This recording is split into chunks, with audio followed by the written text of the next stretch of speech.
Well, we all want to eat healthier, but we really don't want to spend hours in the kitchen, and we really don't want to clean up a big mess afterwards. So SkinnyTaste.com creator Gina Homolka is here with her new book, SkinnyTaste One and Done. And it's filled with healthy, flavor-filled recipes made from start to finish in one pot. Please welcome Gina. Hi, Gina. You. Hi. How are you? So great to be here. Thank you for having me. Okay, this sounds like something I need in my life right now. And this is something you created because you were getting married?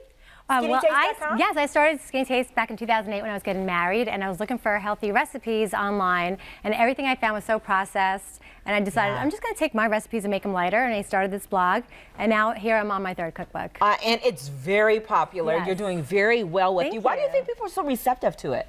All the recipes are healthy and light, but they all are comfort food.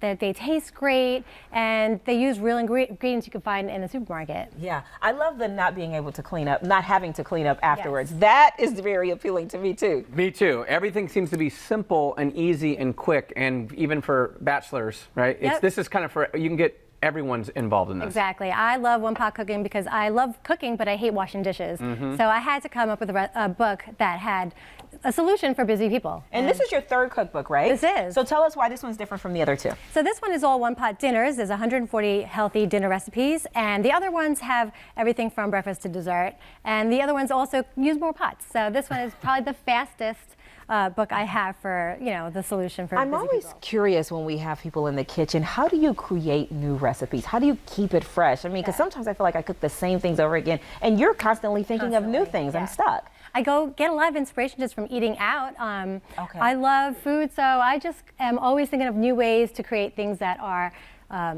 my husband will suggest like a meatball. I'll make a giant meatball, and then I'll figure out how to make it lighter, a recipe that's also in this book. And so it's just something I really love doing. Right. Yeah, okay, what are you going to do for us today? Because I don't want you to do too much talking because we got to do some cooking. Yes, so today we're going to make some shrimp quesadillas, and they are going to have a stuffed avocado. So basically I start with the shrimp salsa. Okay. And what I do is I take the red onion. I like red onion. I put some lime juice. Oh, lime, not lemon? No, I always use lime. Okay, is there a reason why lime versus lemon? I just like the taste of lime when I make a salsa. Okay. And I usually let this sit for a few minutes just to mellow out the taste of the onion. Yeah. And then I add the rest of my ingredients. Now I'm using cooked shrimp, which is super fast. Okay. But you could also use cooked chicken, or you could use crab meat. Right. Super versatile. Okay. So now we're going to add some cilantro. Now I know everyone doesn't love cilantro, so if you're not a fan, you could definitely leave it out. Okay. Here we have. What if they're not a fan of shrimp? They can leave that out. You could totally make this with chicken, like I said. Yes, absolutely. I don't need any seafood. I'm the worst. Oh, that's okay. I'll eat your quesadillas. Well, I'm hungry. my daughter has an allergy to shellfish, so I always make this with chicken when I make it for her. So. I'm going to go with that too. There you go. Did you have a shellfish allergy? Yeah, you never thought of that before. I'm going to start using that for the rest of my life. There you go. So here we have a jalapeno. This is seeded, so it's not very spicy, but if you like it spicy, you could leave the seeds in. Absolutely. And then we have a tomato. So this is really quick. Is this the inside of your quesadilla? So I'm going to show you. Half of this is going to actually get stuffed into an avocado. So this is like the side dish right here. And what's great about this is that it's a great texture, it's cold, it's soft, and it's a great contrast to the crispy hot quesadilla. Right. And it's very colorful. Do you need my plate? So now while this is a really fast side, now I'm going to then make the quesadilla. So real simple. Spray this hot skillet with a little olive oil. Yep. Going to put some tortillas. These are gluten-free. Okay. And then we're going to put about a 1/3 cup of cheese. Here I'm going to eyeball it. Any special cheese or just regular cheese? You could use cheddar, you could use Monterey Jack. It's full fat. Okay. And you leave about 1 inch from the edge so that it doesn't melt off the edges. And then you just want to top it with about a 1/4 cup of your salsa. Okay. Now, how did you make this recipe healthier than just any other quesadilla? Yeah. Well, it's loaded with protein, so there's a lot of protein here. Okay. I typically use a brand called Siete tortillas that are actually grain-free. They are made out of coconut flour. Okay. And so that also lowers the calories. Yep, much lower than using flour tortillas. Okay. I don't use a ton of cheese, but because I'm putting the shrimp salsa, there's so much flavor, and you don't really need a lot. And then, of course, we're serving it with the avocado, so of course that's healthy. Right. And that's it. So now I'm just going to flip this over.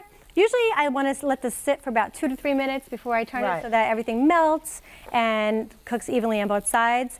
And then here is the finished dish. Ooh.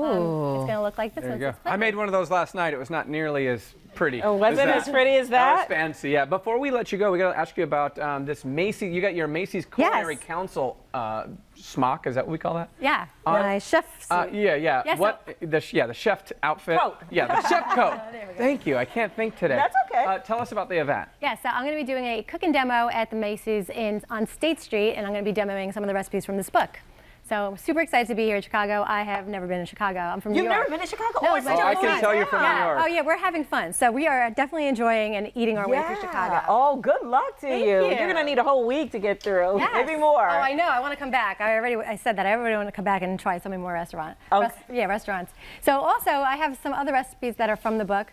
This is a creamy butternut squash pasta with spicy sausage.